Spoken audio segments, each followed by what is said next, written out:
Hi, in this video I want to give you some tips about how to find free fonts, install them and use them. Of course there are a lot of sites out there for that, but in my experience I found that this one is probably the best. First of all, site is very well structured. I'm not going to show you how to use it here. Fonts are divided in categories. Also, downloading them is very easy.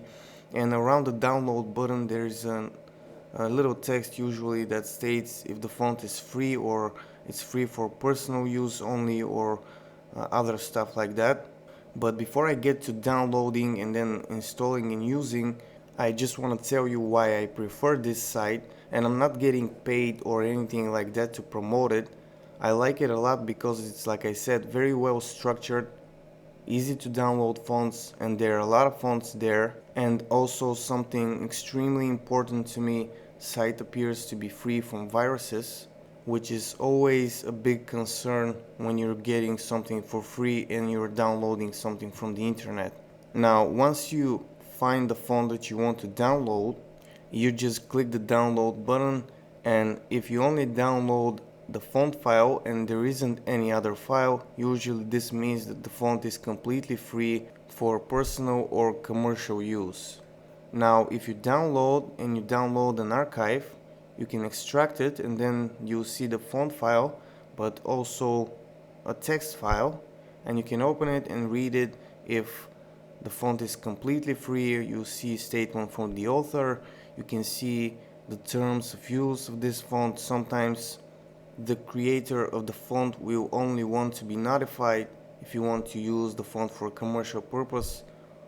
So basically in the text file you can find the terms of use of the font that you have downloaded.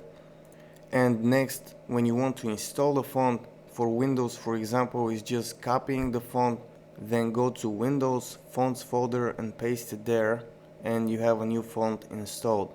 And if you're using another system, just Google your system plus how to install fonts and you will find plenty of tutorials about that. And finally, some tips about Inkscape. If you are running Inkscape while you are installing the font, make sure you close it and then start it again and the new font will appear.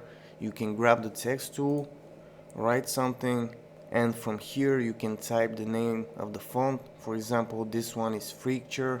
I can type free and then select it from the drop down menu.